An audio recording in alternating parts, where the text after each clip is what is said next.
Hello, I'm Dr. Dan Pavlik Jr. This is Let's Talk Health, and it's sponsored by the Access Health and Wellness Association.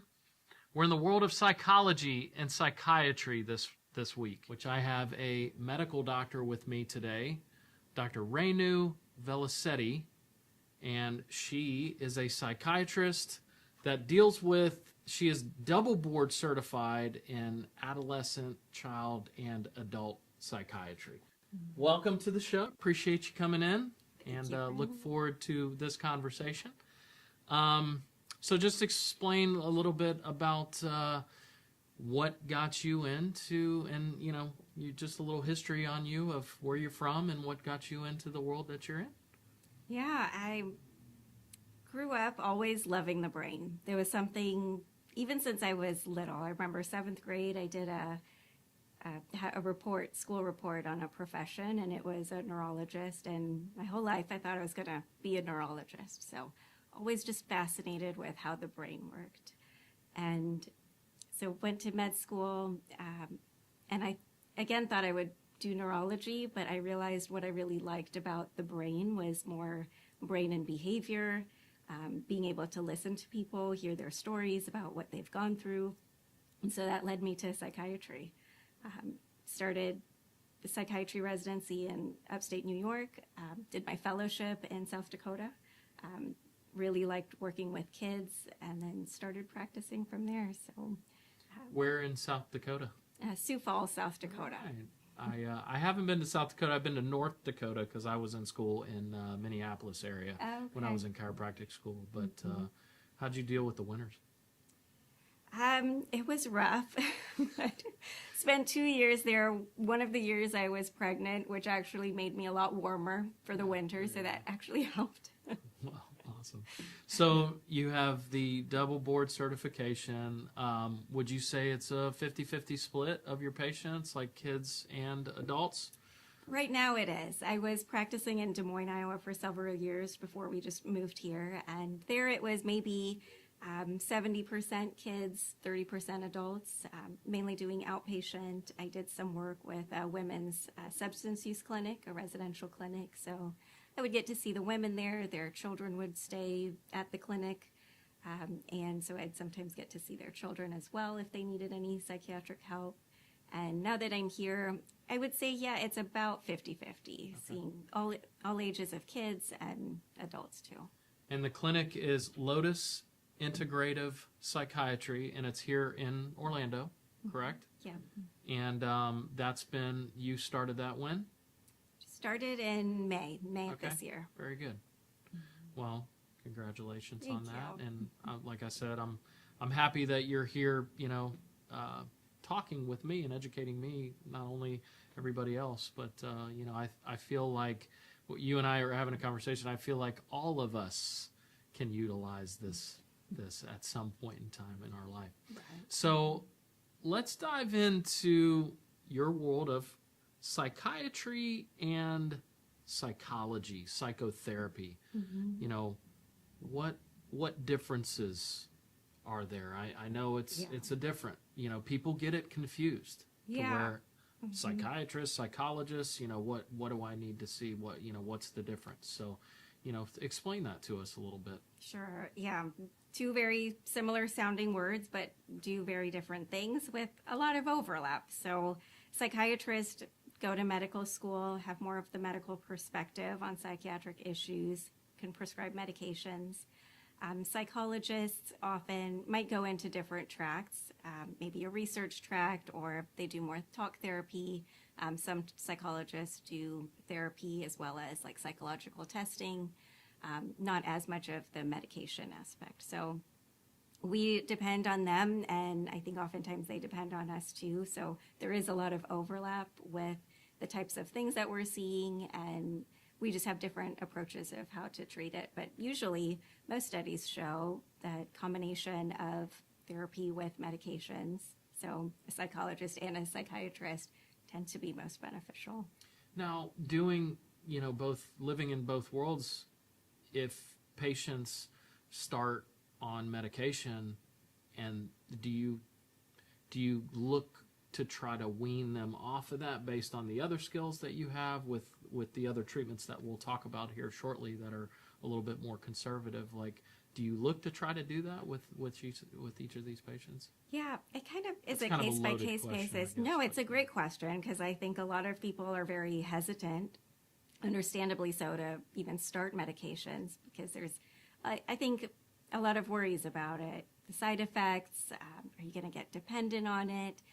Is it going to change my personality? A lot of people are hesitant, and they do often come with some difficult side effects. So being able to get off it kind of just depends on the situation. There are definitely some people who might just need it temporarily.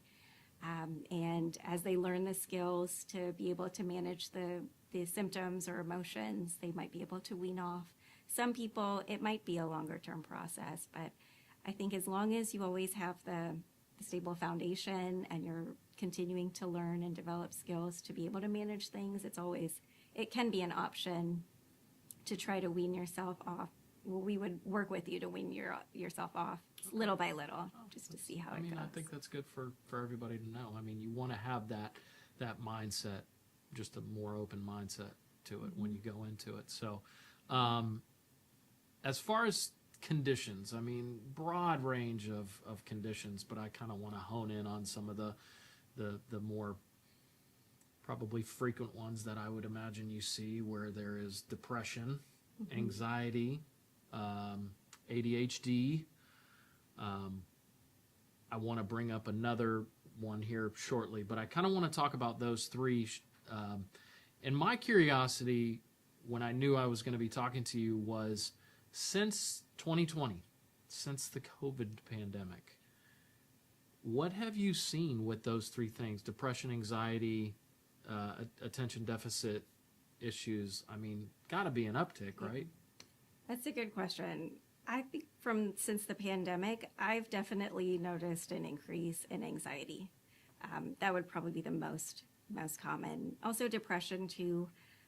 And I tend to see it around the teenage group. I think the younger kids, maybe didn't have to deal with it in quite the same way. I think a lot of kids who were in high school missed out on a lot of key parts of being in high school. I mean, just the socializing, prom, graduation, all of those really important milestones that you really look forward to and build those memories in high school, that they had to miss out on it. And I think that it can have those long-term impacts. So I've seen quite a bit of anxiety from that. I had an interesting conversation with a president of a college where we get students from sometimes, and we noticed that the students that were going to be doctors shortly had no communication. It was like they didn't really know what they needed. They'd had to be told what to do. They weren't necessarily comfortable talking to, like, we'd put them in front of people and say, hey, talk about these x-rays or talk. Yeah. And he said it's been pretty consistent since the pandemic because a lot of them were not able to be in school and affiliated with a lot of other people and going to their normal routines, and it kind of shut them down a little bit, right? Yeah, I think a lot of kids found more comfort being at home, maybe being on screen versus being around people. They were shut out from socializing for so long that they made more of their connections online, which can be very helpful and a really great support for a lot of people. But I think sometimes when now you're going for a job interview or you have to do a presentation, and it's been so long since you've had to use some of those skills. And I think just there's so many reasons why, social media or just electronics in general, I think have also kept some people from being able to socialize as much as they normally would. Now, do you think with the attention deficit stuff, do you think, in your opinion, like the phones and the devices and that type of stuff, do you think that leads to that? I mean, if they're really inundated, as at a young age, if they're inundated with that, I mean, that's got to lead to something that, their attention is all out of whack when they're in a class or trying to learn, right? Right. I think that So whenever you come to an appointment with me and we're concerned about ADHD, there's so many things that I want to know about. And one of them is screen time. How much is that child or adult spending on the screen? Because we know when you're flipping through your phone, you get these little dopamine spikes. And when you're so used to this constant little burst of dopamine, I mean, it makes us feel good. We like those dopamine spikes, but then we don't have that. We want to go on a walk or study or do something that has more like steady levels of lower dopamine. It's a lot harder to do. It's a lot harder to find the enjoyment and the interest in it. So I do feel like phones can be part of it. So I always would ask people to try to cut down phone use, and there's a way to do it too. It's not just get rid of all the phones, because that's not always helpful too. Weaning off. Yeah. It's developing other strategies, other things that we can do in place of it that can help. So I have two daughters. One's a junior in high school and one's an 8th grader. How would you suggest any parent that, kids are okay, right? And then they're functioning in school just fine. But how would you suggest me telling them how much phone time they should? What's in your mindset? What's an okay amount of time on a phone? That's a good question, and it's hard to say unless, because it's a case by everybody's case different, right? But in the average parent that has generally pretty good kids, well behaved, they stay busy, but obviously the phones they live on these phones. It's just like they constantly have to check them. So just kind of a quick little, hey, try this or try that. What would you recommend? I think nowadays so many people, kids and adults, our connection, our social supports are on the phone, or they're online. So taking that away can be really devastating for anybody to not feel like they have someone to go to or someone to talk to. When they're, especially teenage years, a lot of their support, they go to their friends for that support. So I think if you're having a conversation about trying to spend a little less time on the phone, we also want to provide other supports. So maybe we can find that connection together as a family, do more things together, maybe set up more times where they can see their friends in person. And if they need their phones for any certain things, I definitely have a lot of kids who say, when they're feeling down, they get on YouTube and watch funny videos, or in some ways that it helps them. So I think just building your skills, like different coping skills, that can also be helpful if that's depending on how you're using the phone. But definitely if you notice that this happens a lot, especially with younger kids, the more time they spend on their phone, and then when they're not off of it, they get a little bit more irritability, anger, they're just more impulsive. So that again ties back to those little dopamine rushes that, everything's easy when you're on the phone. You don't have to worry about other people or communication or dealing with disagreements. Everything's easier than when you don't have the phone. You're having to be in the real world and deal with these setbacks. So you see that irritability a little bit more with people who are still trying to develop those social skills and ways of communicating with each other. So I think that's important too, if we're going to try to decrease phone use, is to be, as difficult as it is, be a parent who's present with them and still working with them on some of those skills.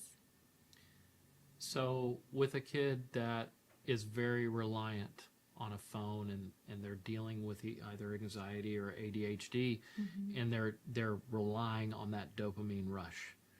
You have that let's say it's a 12-year-old, 13-year-old comes in. What are you typically initiating for them right off the bat? Is it more conversation, or is it more the initial conversation, the initial consult, and then, okay, I'm going to start them on this to try to control that dopamine reliability, I guess would be the word, right? What are you doing typically with that? Just once again, just kind of curious questions that people may have. I think the most important thing is to figure out, what is the phone doing for you? Is it a support system, or is it a way of not dealing with a problem? Like if you're going through a lot of stress, going through issues at school, is a phone used for a distraction so you don't have to deal with it? Or is it something that you're scrolling through at nighttime because you don't really want to go to sleep, or you have other things on your mind that you want to keep looking up or communicating with friends? So there's so many different reasons why I think like a 12-year-old, for example, might be using their phone. So doing a good history, getting an understanding of what it does for them. So if parents are feeling like now they're neglecting their schoolwork, or their mood is changing, or that phone use is causing another problem, then we can try to understand what is it doing for you. And that is probably the first step in figuring out, okay, let's find better ways of how to get your needs met that aren't quite as harmful. Because whether it's phone use or any other maladaptive behaviors, there's always some reason why you have gravitated to it and what it's doing for you. Does medication play a role in those cases in the beginning, or not often, until you can really dive in a few sessions to learning a little bit more about that? Yeah, probably best child? to do more digging. I always spend time with the child alone if they're comfortable. I always want to spend time with the parents if they have a good perspective on what their kid's doing or what their concerns are. And even talking to schools, their school counselor or their teachers at school, just getting an idea, all-encompassing view of how this child's doing. And their perspective, what they think is a problem, might be very different than what the parents think. So that's going to be probably the most important thing, is getting a good history and good information to figure out what the problem is. I mean, I think that hits it right on the head, because, like I said, everybody just thinks, oh, well, I don't want my kid, or I do want my kid on medication. You know what I mean? It just depends on the person. Some are totally against it, and others are like, I'm taking my kid and we're getting them on medication right away. So that's also got to be tricky as well. Outside of those conditions, trauma also creates a lot of psychiatric and psychological problems.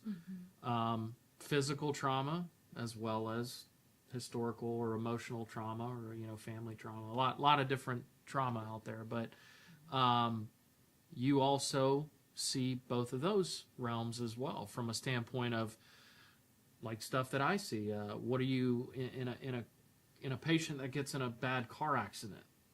Obviously physical trauma, but we forget about what happens to the mind. And I touched on this with one of my previous guests who does some neurofeedback, but there's a lot that can happen to that brain from a car accident perspective. So what are some of the things you're seeing there?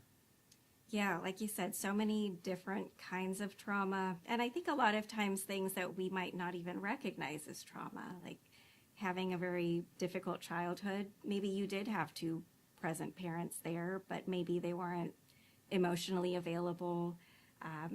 Maybe you didn't feel that sense of safety. Maybe they just, I would say, neglectful, and you had a lot of freedom, which sounds good as a child, but looking back, I think that also having a parent who cared about what you were doing, who cared about where you were and who you were with and how school was going. I think a lot of adults can look back now and say, that was trauma. I mean, a child not feeling safe at home, that can be a form of trauma that has long-lasting effects. And yeah, like you said, any type of abuse, emotional, physical abuse, witnessing something that could be traumatic can also be traumatic for you.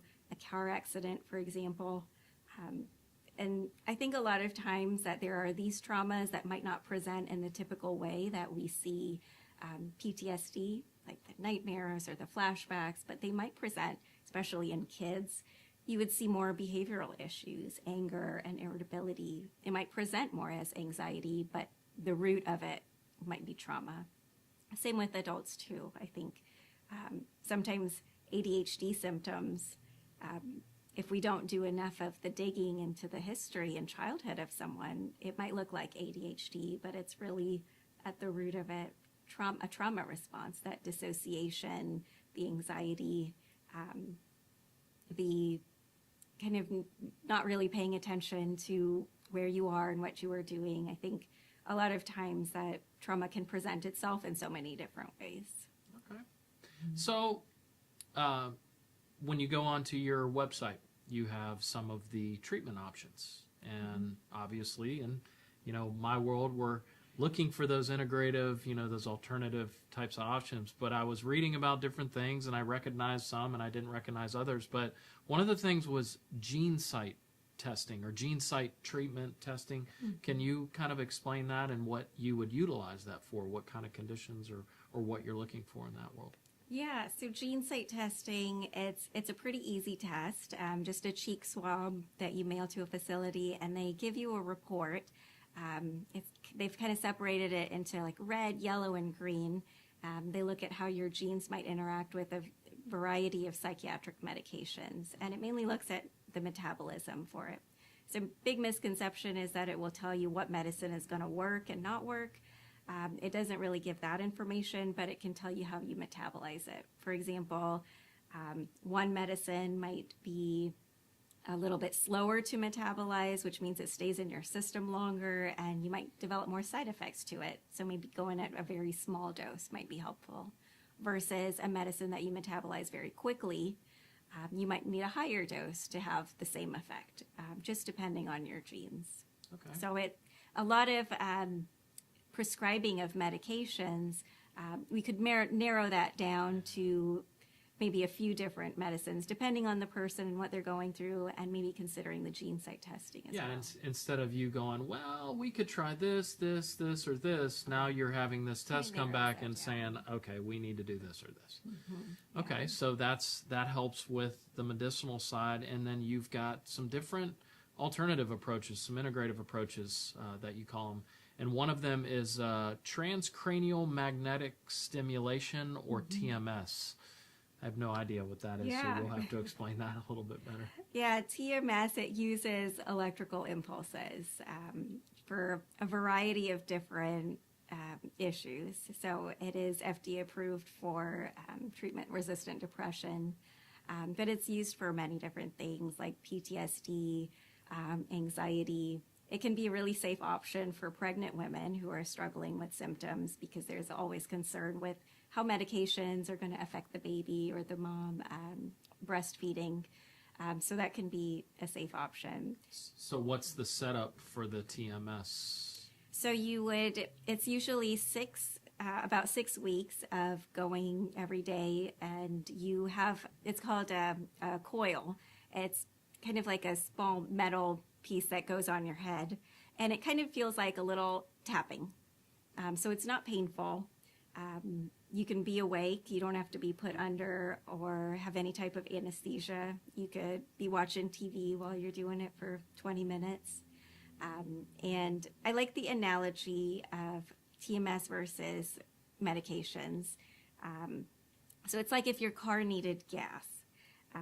Taking a medicine would be like dumping the whole car in a vat of gasoline. And when you take that medicine, it not only might work in your brain, but it works anywhere else that you have those receptors. So that's why we get side effects like GI issues with SSRIs, because there's a lot of serotonin receptors in our gut.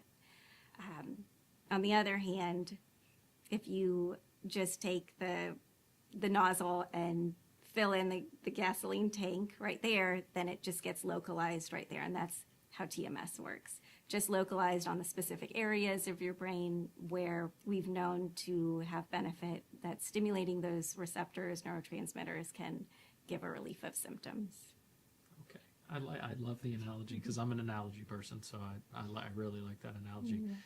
And then you've got something called ketamine treatment. Mm-hmm. What would the ketamine treatment entail? Yeah, that's a little bit different, and we're still learning about really the ways it works. It works in quite a few different ways, which is why it seems to be helpful for so many different types of issues. Anything from, it is FDA approved again, for treatment-resistant depression, but also used for chronic pain, PTSD, anxiety, a variety of psychiatric issues and non-psychiatric issues as well. So IV ketamine tends to be the most useful, and that's an IV infusion.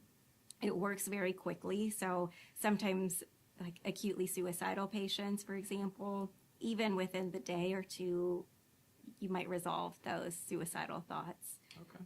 And it's usually over a few weeks, but most people need still a maintenance, maybe once a month, just depending on what you need. So the benefits there are that does that still go hand in hand with, are they still taking medications in conjunction with that, or are they just specifically sticking to the ketamine? That's a good question. It kind of depends on which form of the ketamine you're using, but if your symptoms are improving, you don't necessarily need to stay on your medications.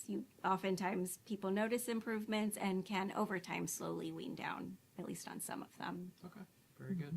And then one other thing I noticed before we get into a little bit of my world of alternative care, but the hyperbaric oxygen chamber, what do you guys see? Obviously that benefits a lot of things, but I wouldn't see how it would play a role here. So how does the hyperbaric oxygen therapy? So in my experience with hyperbaric oxygen, it seems to be pretty helpful with traumatic brain injuries. So with TBIs, we also have so many other psychiatric issues that might result as well from that injury, PTSD, depression, anxiety. So that's been oftentimes when I've referred for hyperbaric oxygen is to help with the TBI aspect. So in the consult and the history, you're looking more for trauma, like physical trauma, traumatic brain injury, to prescribe that type of therapy usually. Right. Oh, very interesting. And then you also make recommendations for acupuncture, which, like I said, we're kind of getting into my world a little bit now. Acupuncture is, you said, very good. Obviously, I'm yet to have an acupuncturist on the show, but I would like to dive into that with one whenever I get them on to talk about, how it can play a role in the psychological world as well. But you refer for that as well? Yeah, I have. Same type of conditions and stuff. Anxiety, I think, is a pretty common one that I've seen some benefits with.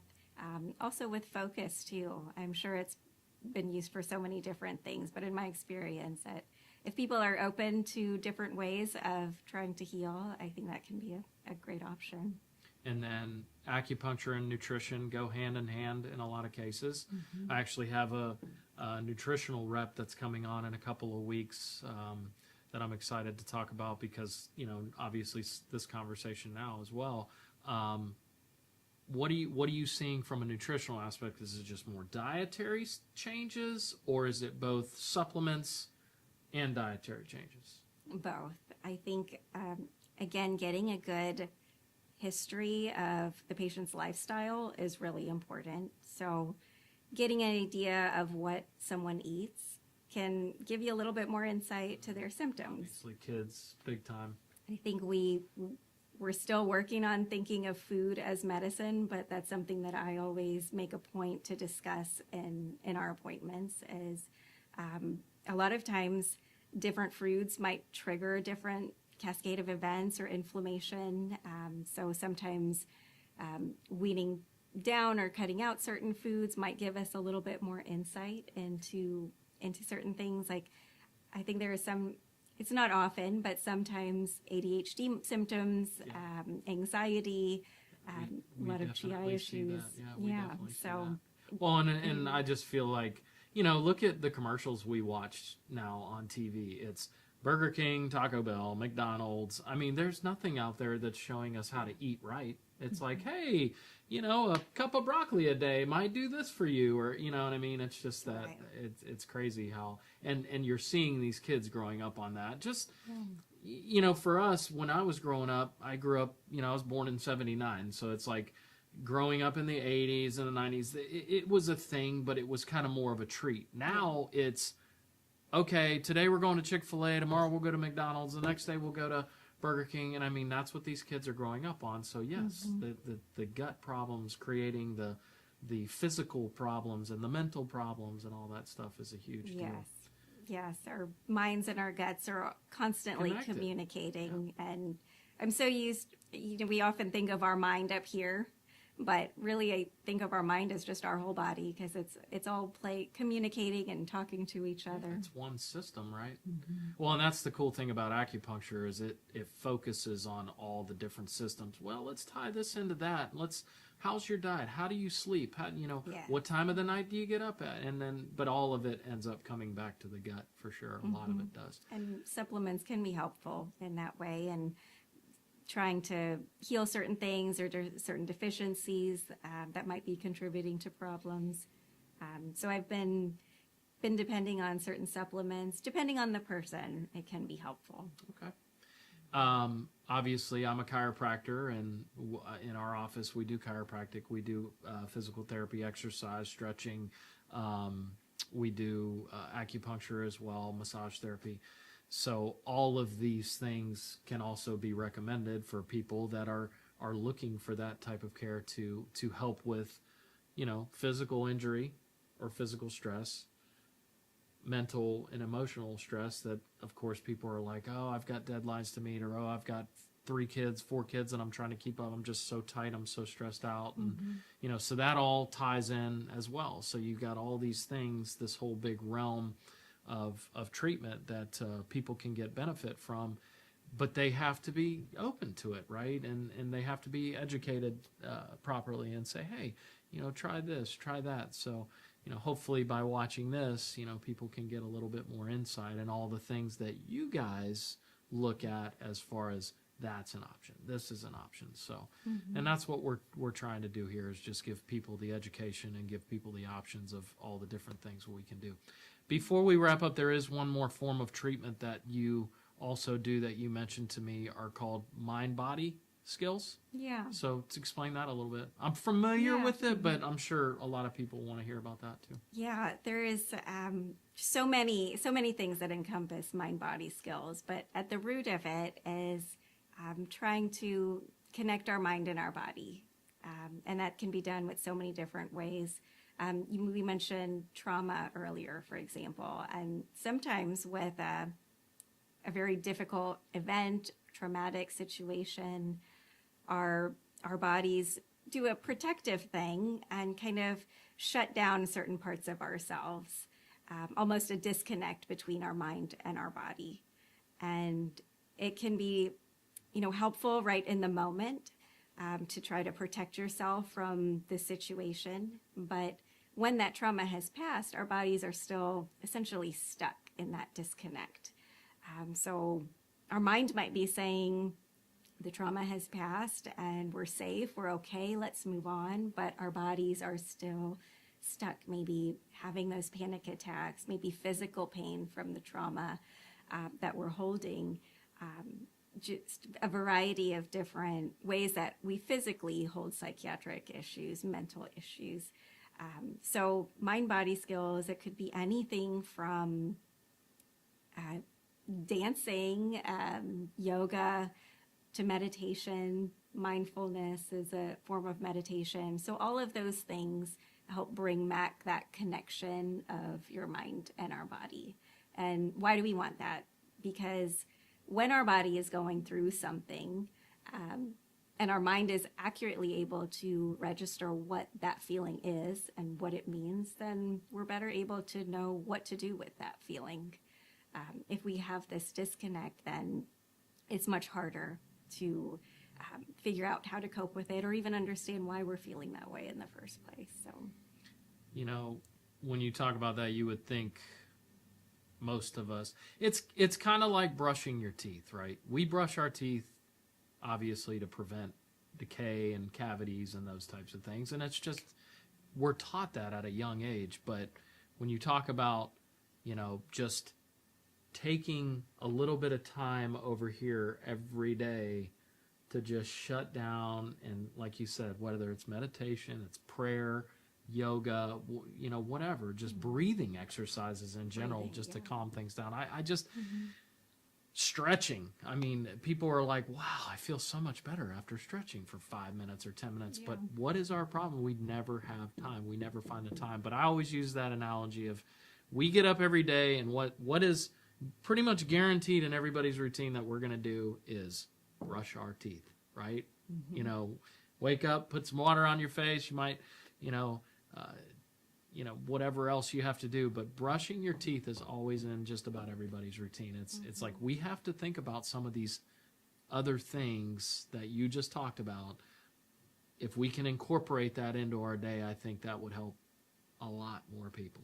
How many patients do you see that are like, well, I stretch every day for 15 minutes and I just clear my mind? And not very many, probably. I think a lot of times it's a misunderstanding about what these things do and how to do it too. Because I often bring up meditation or mindfulness, so people will say, but I can't meditate because I can't get my mind to cooperate. I have just so many thoughts. But I always tell people that's the practice of it. Our minds are meant to wander. They're meant to think.